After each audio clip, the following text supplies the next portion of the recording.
Okay.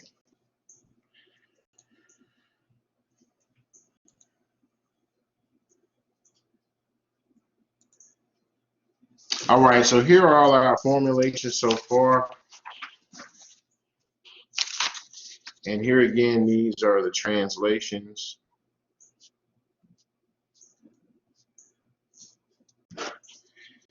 We have y is equal to f of x. And from the previous class, y equal to f of x plus c. This was a shift up c units.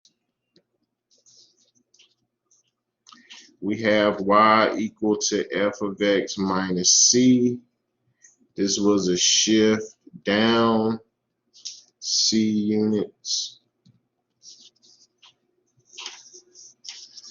We had y equal to f times the quantity x plus c.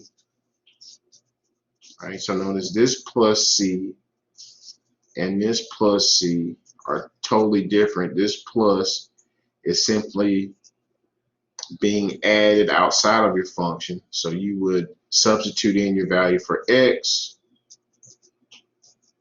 and then you would add c.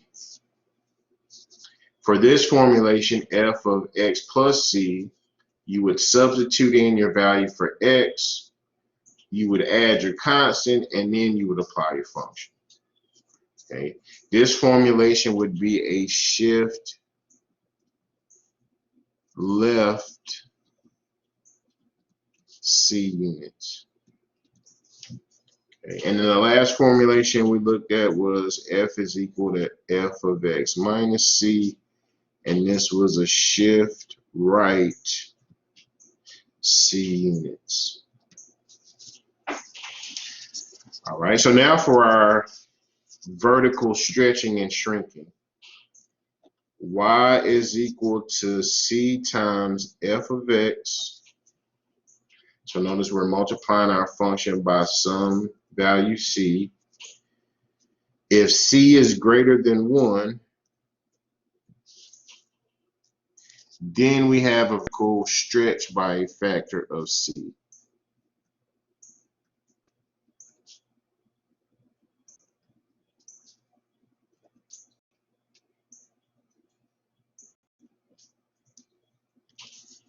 Okay. We have y is equal to c times f of x. So again, we're simply multiplying our function by some value for c. But if c is between 0 and 1, we have a vertical shrink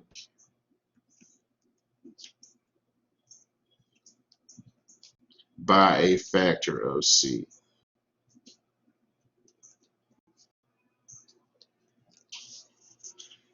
Okay.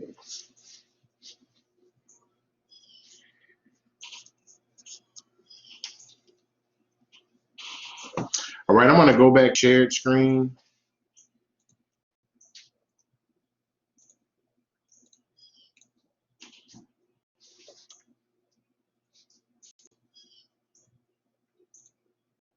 And now we'll talk about horizontal stretching and shrinking. So the formulation here is we have y is equal to f of x. Okay, again, f of x would be our function. If y is equal to f of c times x, if c is between 0 and 1, we have a horizontal stretch. If c is greater than 1, we have a horizontal shrink. All right, now on the slides, there are no examples of this, so we're going to go back to the document camera. And then I'll sort of pull out the calculator.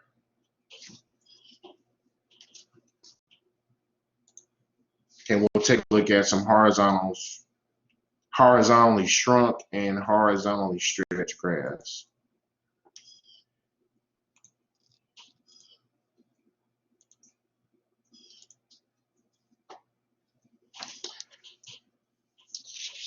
All right, so we have y is equal to f of c times x.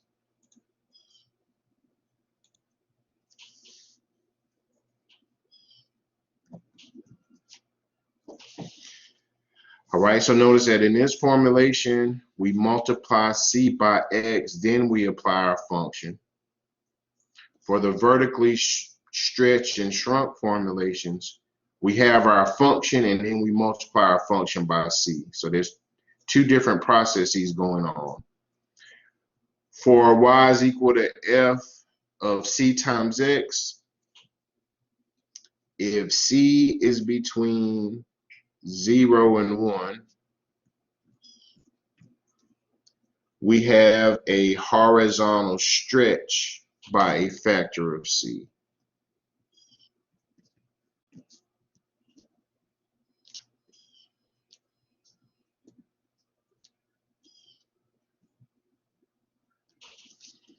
All right, kind of push that on the end of the page. If c is between 0 and 1, then our graph is stretched horizontally by a factor of c.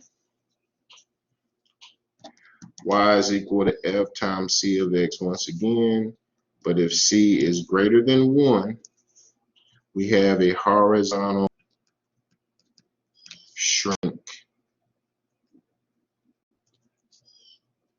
by a factor of c.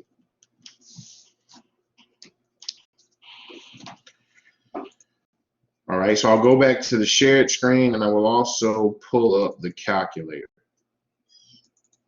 Okay, so if you have a calculator to follow along, you may want to grab it while mine loads up.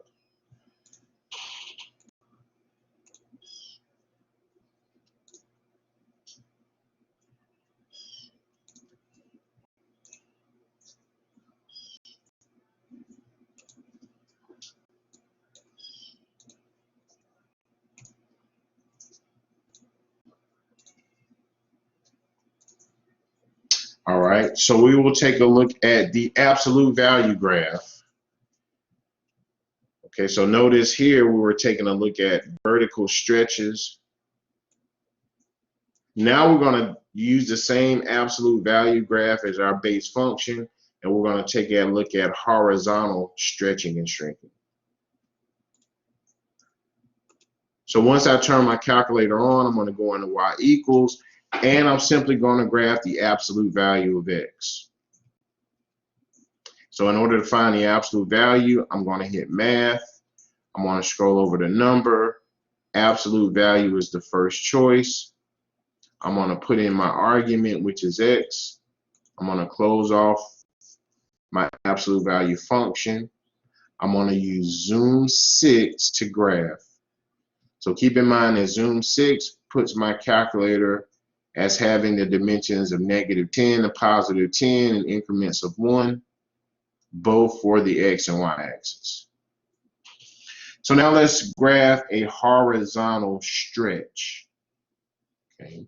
So I'm going to go back into y equals.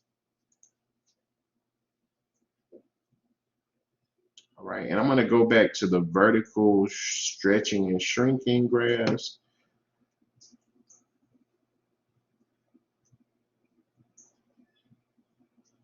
All right, so for a horizontal stretch, we must multiply x by some value c, which is between 0 and 1.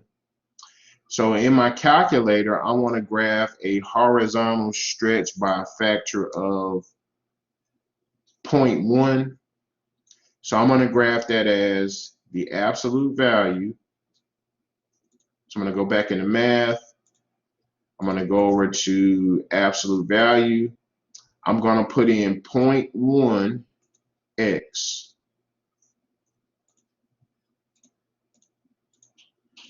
All right, so notice that I'm within my function, right?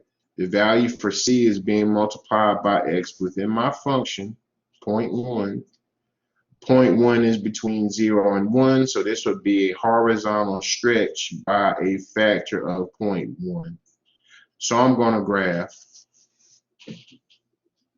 right? So when I graph 0.1 times the absolute, 0.1x, the absolute value 0.1x, notice we have a horizontal stretch. I'm going to go back to y equals, and I'm going to go to y sub 3, and I'm going to put in the absolute value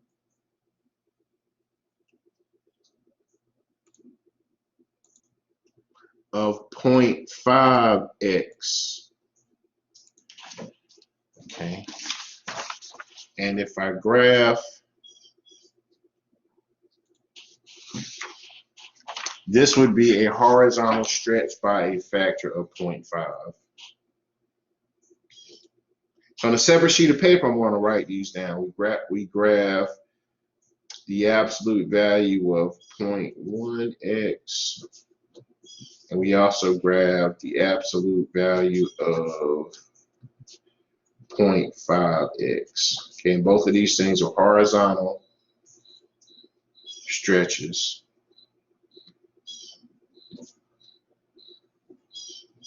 Okay, so now I'm going to go back to, well, we're going to actually stay in y equals. I'm going to clear out y sub 2, and I'm going to clear out y sub 3. And now we're going to graph now we're going to graph horizontally shrunk graphs. So the only difference here is I'm still multiplying x by some value for c, but my value for c is greater than 1. So for y sub 2, I'm going to put in the absolute value of 5x. I'm going to close on the absolute value.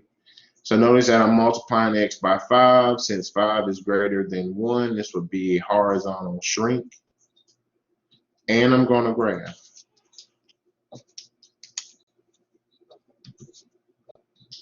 Right, so notice my graph is horizontally shrunk by a factor of 5. I'm going to go back to y equals. I'm going to put in the absolute value of 3x.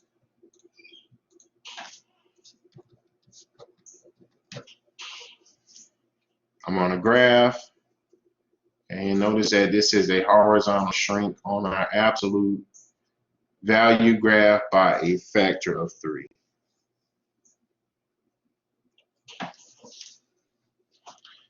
All right, so I'm going to go back to the document camera.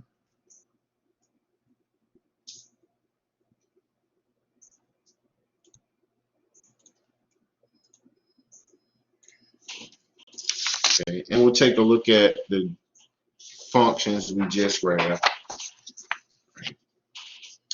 So first we graph y is equal to the absolute value of x, right? This is our main function. Then we graphed y is equal to the absolute value of 0.1x.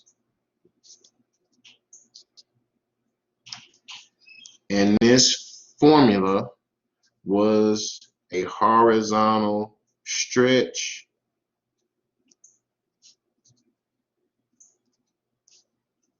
by a factor of 0.1.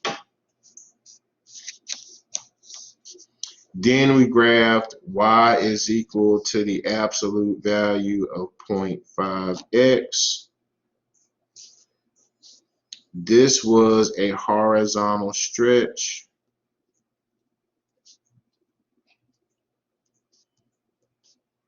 by a factor of 0.5.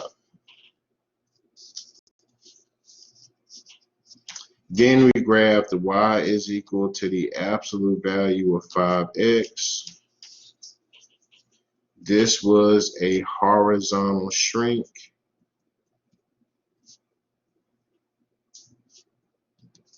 by a factor of 5.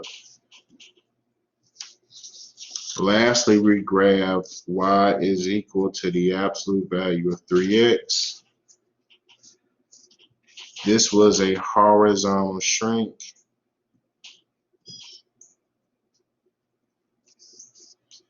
by a factor of 3.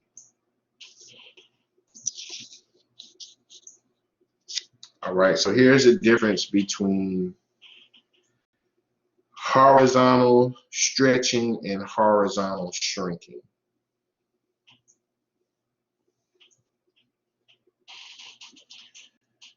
All right, now there is one problem in the homework that students tend to have some problems with, and it kind of deals with this horizontal stretching and shrinking.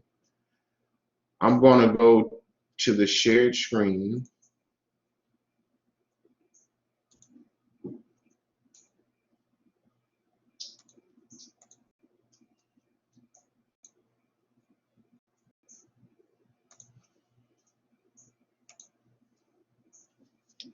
And I'm going to go back. I'm going to go into our course. And I believe it's problem number 5.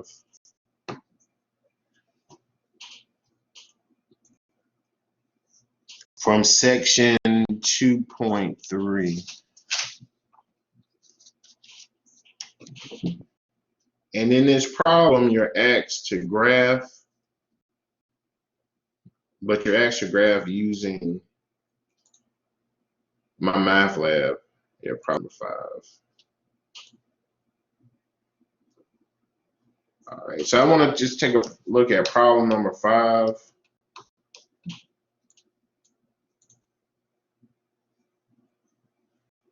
All right, so for problem number 5, we're actually use transformations of graphs of y sub 1, y sub 2, and y sub 3. Okay, so we're graphing everything in this graphing window. First thing is that we must graph all 3 functions on this single graph, okay, which is unusual. We only graph 1 function. So here we're going to graph y sub 1, y sub 2, and y sub 3. So y sub 1 is x squared minus 2. So I'm going to click on the graph. So as I look at this x squared minus 2, and as we've talked about the different translations, my root function is a square root function, x squared. So the first thing you have is highlight your main root function. This is for a linear function, right? The line 2 is for a linear function. The v is for the absolute value, right? We talked about the v-shaped graph.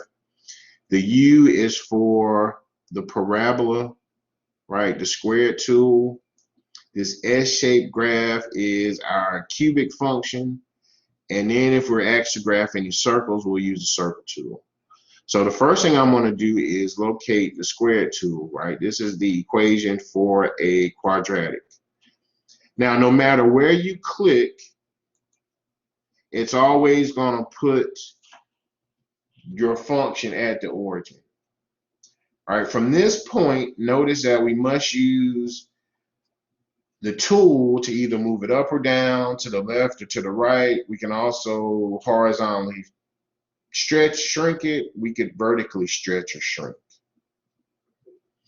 So as I look at our function x squared minus 2, right, we have the root function x squared graph. The minus 2 would actually be a vertical shift. So for vertical shift, I'm going to put in -2. And if I hit save, notice it graphs x squared minus 2. Now I must graph y sub 2, which is 1/4 x quantity squared minus 2. So I'm going to go back into the graph tool. I'm going to choose the quadratic formula. So now there's a couple things happening here. First off, this -2, once again, is our vertical shift. So I'm going to put in -2. Now, from our formulation, since we're multiplying x by 1/4, I'm actually going to put that in as a horizontal stretch or shrink. So from what we just talked about, 1/4 is between 0 and 1. So this is actually a horizontal stretch. So as far as the horizontal stretch and shrink, I'm going to put in 1/4.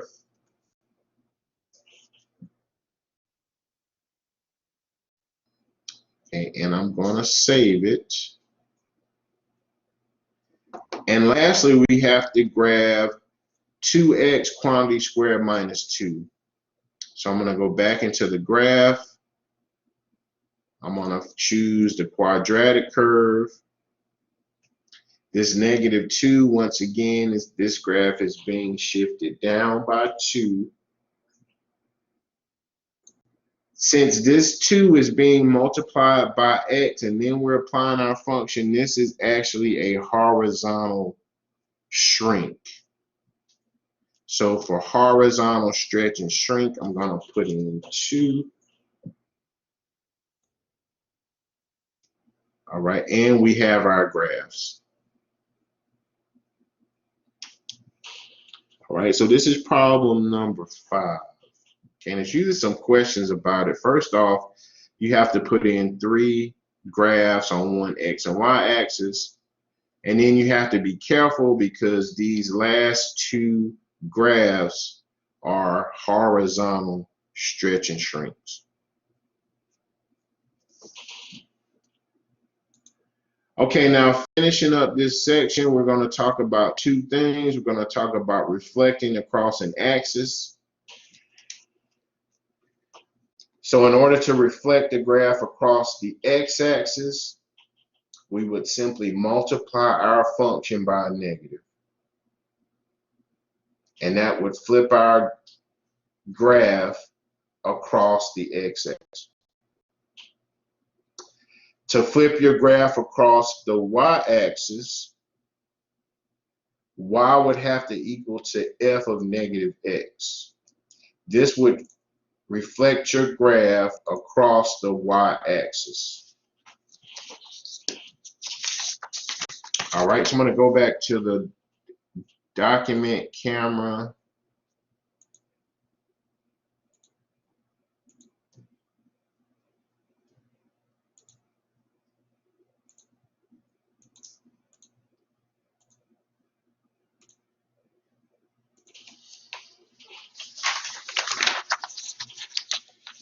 All right, so we'll look at our last 2 model translations. So y is equal to -f of x. This would reflect across the x-axis, and y is equal to f of -x. This would reflect across the y-axis. All right, so let's take a look at these. All right, and I'm going to introduce a new function. Y is equal to e raised to the power of x, and this is the exponential function. Okay, and we'll talk about this exponential function in a later section. Well, excuse me, in a later chapter. But for now, for this e of x function, if you were to graph it in your calculator, all right, so I'm going to kind of do a hand drawing first, but I will go back and we'll bring up the calculator and actually take a look at this graph on the calculator.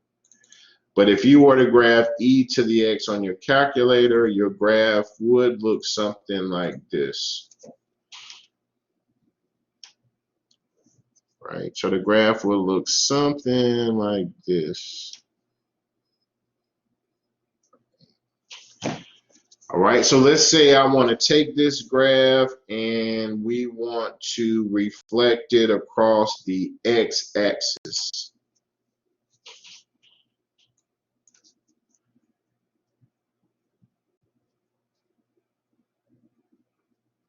So reflect across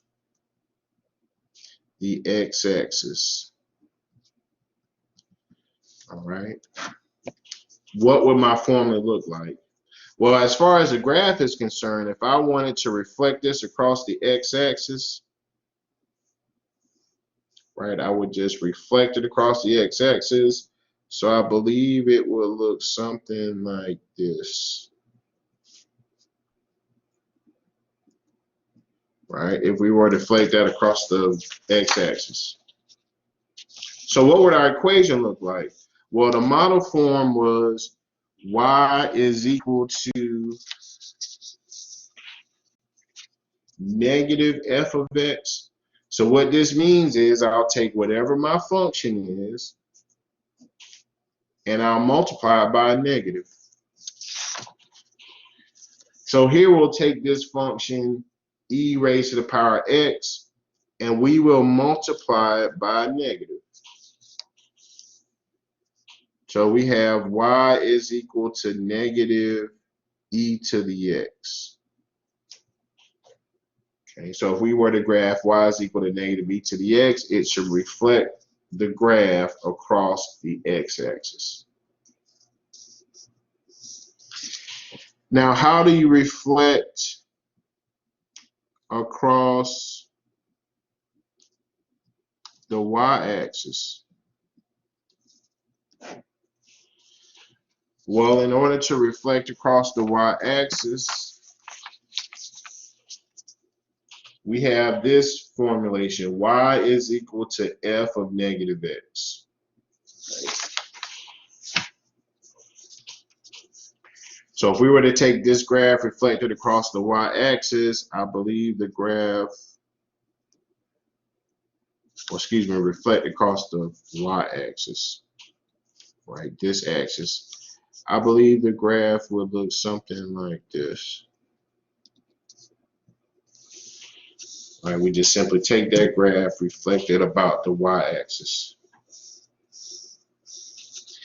So we have f of x is equal to e to the x, right? So just remember, in function notation, we replace y with f of x. So these two are one and the same. In order to graph the reflection across the y-axis, we must find f of negative x.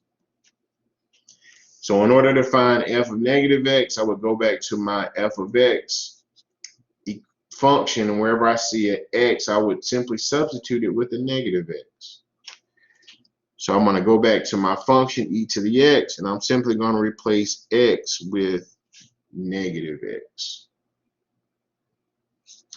So the equation for this graph should be y is equal to e to the negative x. All right, so let's take a look at these on the calculator.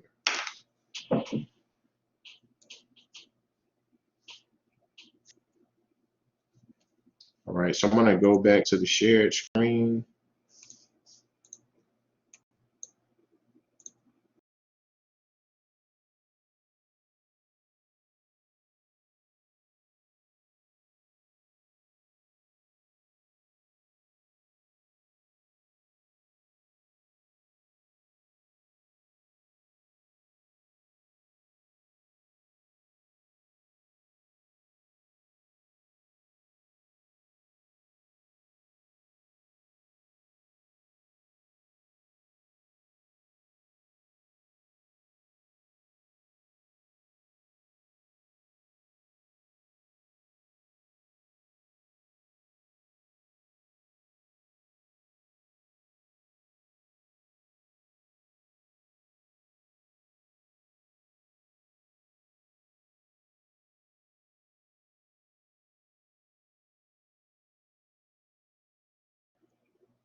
Okay, I think I'm back. All right, sorry, I just clicked out of it.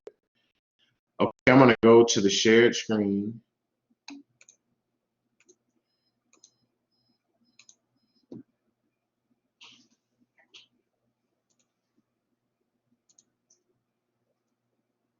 All right, and I'm going to go into y equals, and we're going to graph e to the power of x. So now e is actually in a couple spots on the calculator. It's actually above the natural log, right? We have e raised to the power of x. There's also an e that's above, or at least on my calculator, it's above the division symbol. Okay, but it doesn't carry an exponent. You have to actually add your exponent to this one. So I'm going to use the e raised to the power of x that's above the natural log. I'm going to put in my argument, which is x, and close off my exponential function. And now I'm going to graph.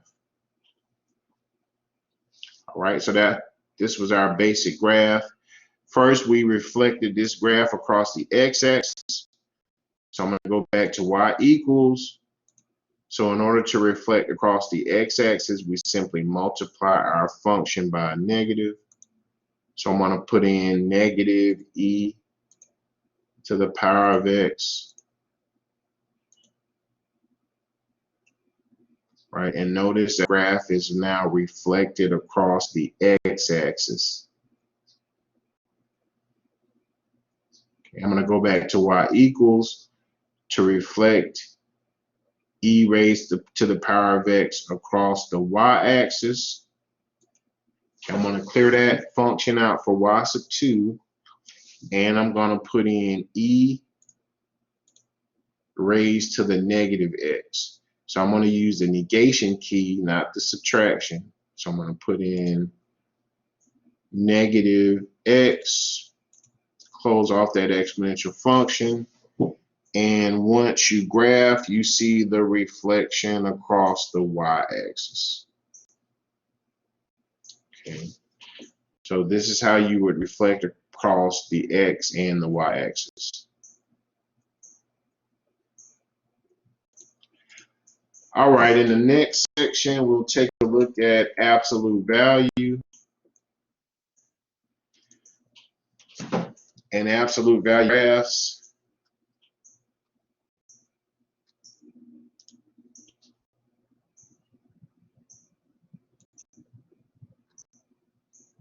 All right, so here's the absolute value function, and in layman's terms, the absolute value measures the distance from 0 on a number line. Since distance can never be negative, it's always expressed as a positive. So no matter if you're looking at the distance between 0 and a number greater than 0, okay, of course that's positive. But if you're looking at a number between 0 and a number less than 0, even though we're talking about, even though that's a negative number, the distance is what makes it positive. Now, mathematically, here's the formula. It says that f of x is equal to the absolute value. That's equal to, and this is a piecewise function. It's equal to x if x is greater than or equal to 0.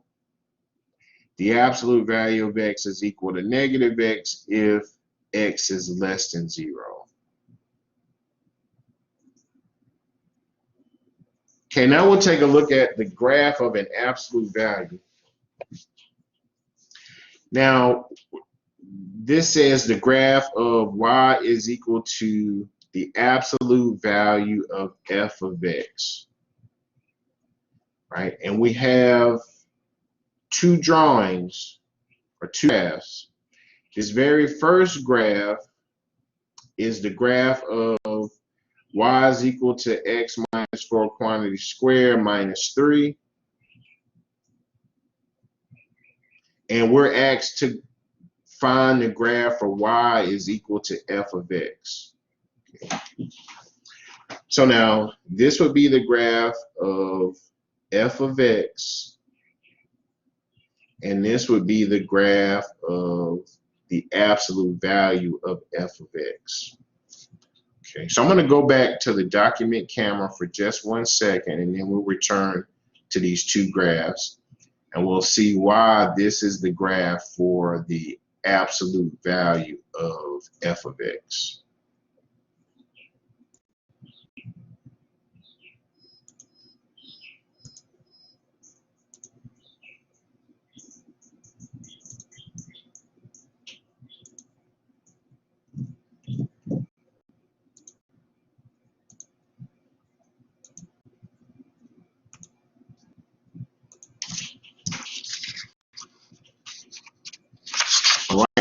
go back to ordered pairs for just a second.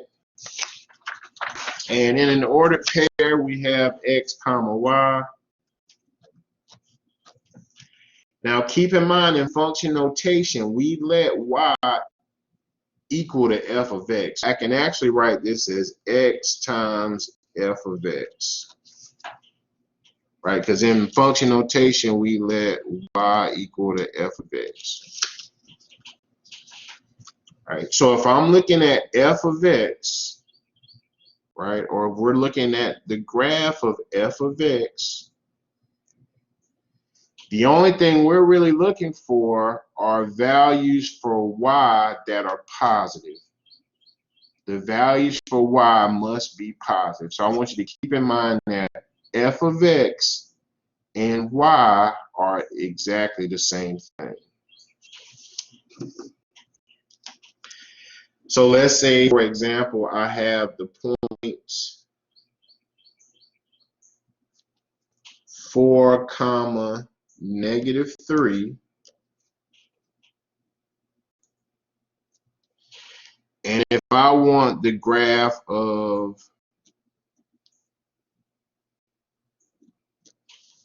the absolute value of f of x, the point I'm looking for is 4, comma, +3. Right? My y values must be positive. Right? Because we're taking the absolute value of our y coordinate only.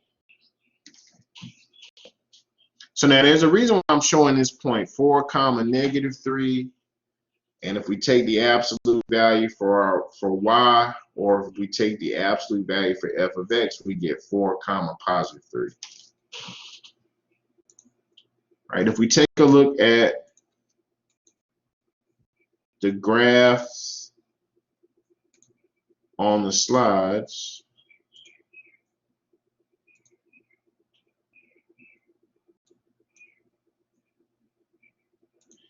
okay, give me 1 second to get all my windows together. And I'm going to blow this up.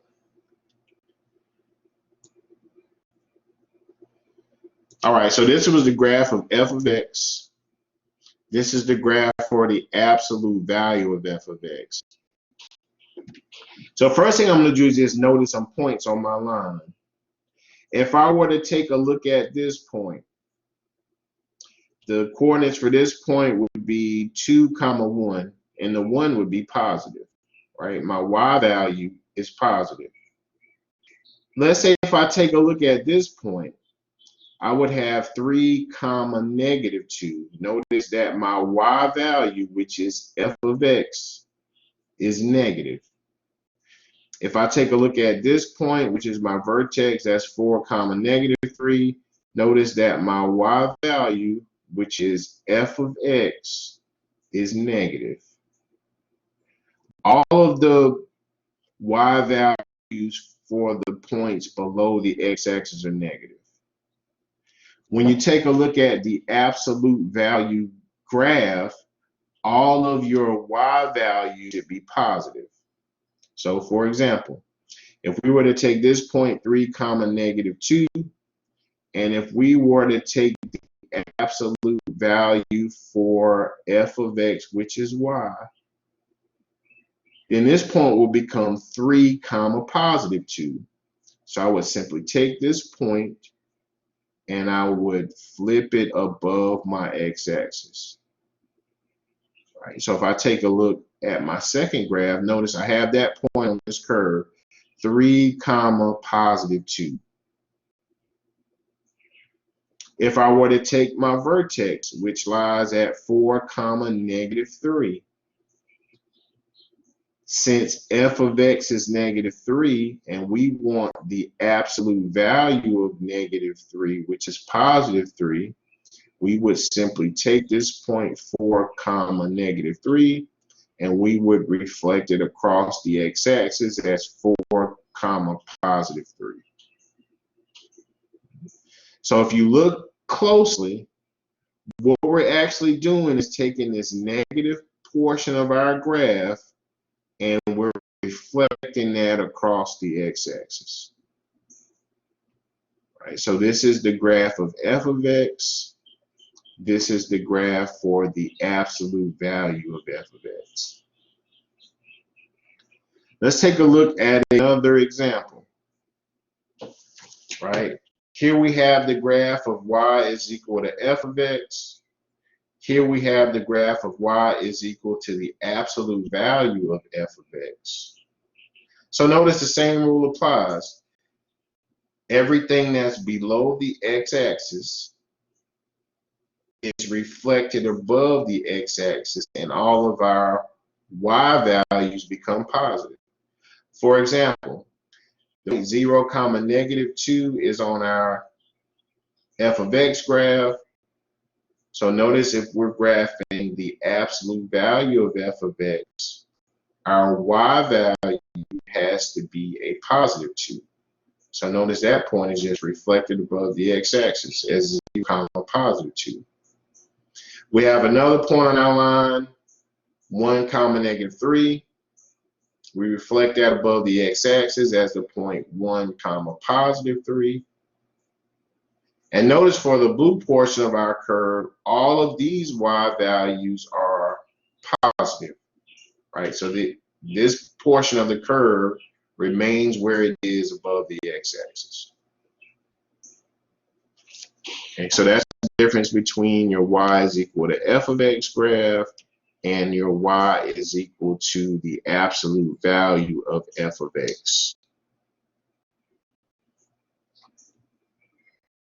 Okay, now lastly, we'll take a look at absolute value equations and inequalities. And I'm actually going to go back to the document camera.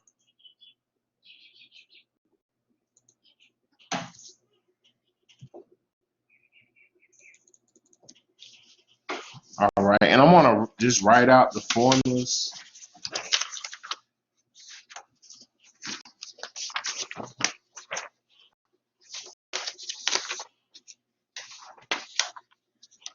All right, so we're looking at the absolute value equations and inequalities.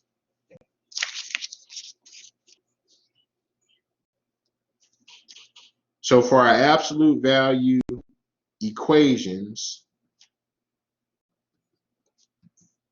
so I'm going to kind of write these out in a much simpler form as on the slides. So if the absolute value of x is equal to c, so keep in mind that this is an equation because it contains an equal sign.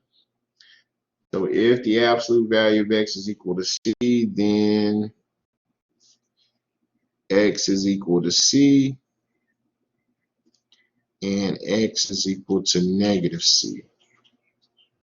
All right, so if the absolute value of x is equal to c, we drop our absolute values, we set our equation equal to c, and we drop our absolute value, we set equal to -c. Now we'll look at absolute value inequalities. So if the absolute value of x is less than c, right, so this is an inequality because it contains a less than, then -c is less than x is less than +c. Now, if you're dealing with the less than equal to, your equal to bar will simply follow in your formula. And for the last absolute value inequality, if the absolute value of x is greater than c, then x is less than -c, or x is greater than c. So here again, if you have a greater than or equal to, that equal to bar will simply follow in your formula. All right, so let's take a look at an example dealing with each one.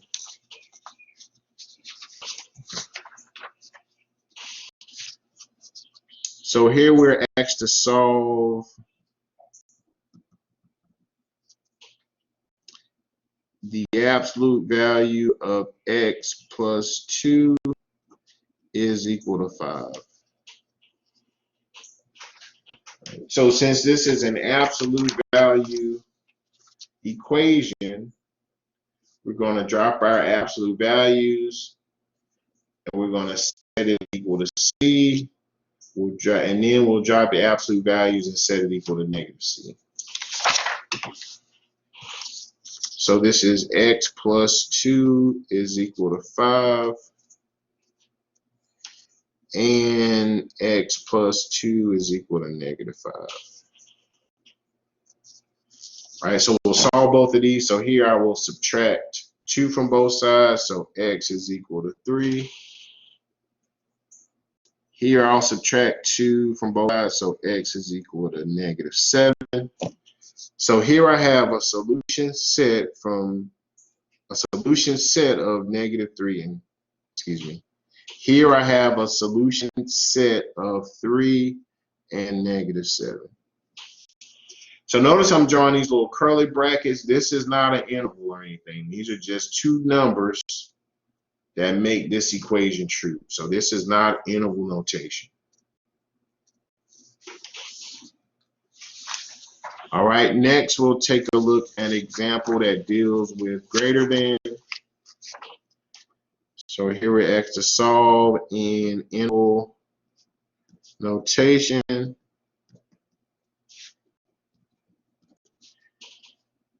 The absolute value of x plus 2 is less than negative, is less than 5. The absolute value of x plus 2 is less than 5.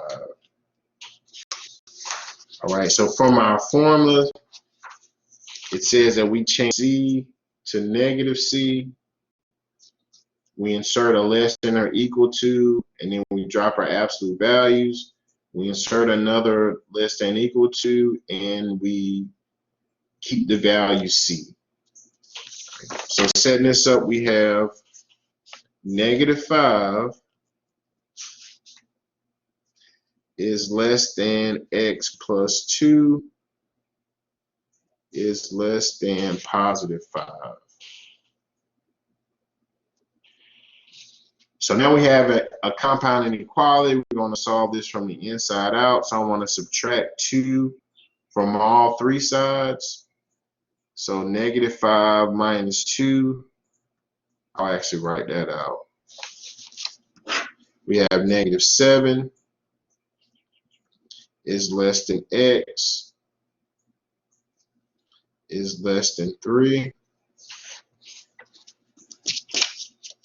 All right, we want to answer in interval notation. So I'm going to sketch out a number line. I'm going to kind of center that negative 7 and 3.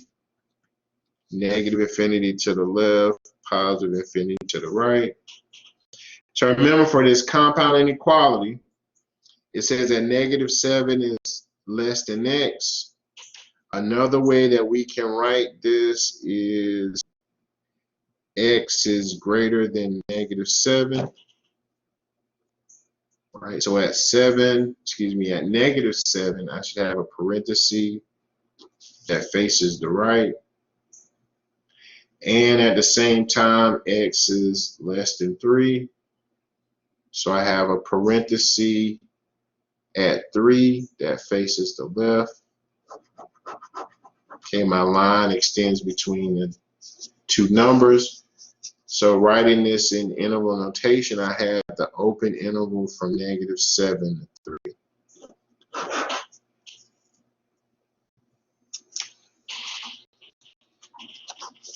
All right, and for our last example, we want to solve in interval notation.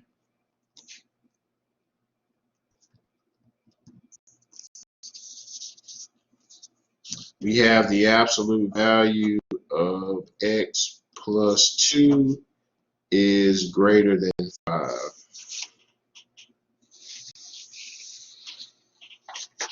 right? So if we're dealing with a greater than or greater than equal to, we have x is less than negative c, or x is greater than c.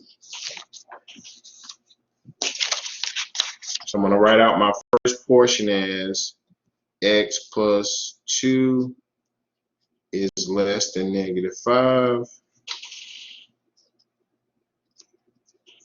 or x plus 2 is greater than 5.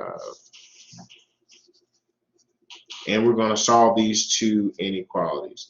So I'm going to subtract 2 from both sides. So I have x is less than negative 7. I'm going to subtract 2 over here. So x is greater than 3. Right, so we want to write this out in interval notation. So I'm going to graph both of these.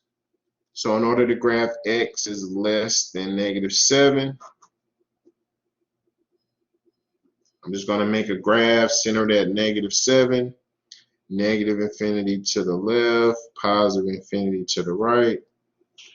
We want all numbers less than negative 7, so at negative 7 we have a parenthesis that faces the left.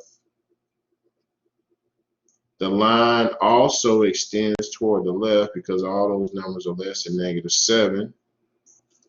So this is my interval notation solution. It's the open interval from negative infinity to negative 7. I also want to graph x is greater than 3. So I'm going to make a graph centered at 3, negative infinity to the left, positive infinity to the right. Since x is greater than 3, at 3 I'm going to have a parenthesis that faces the right. My line is going to extend toward the right because all of those numbers are greater than 3.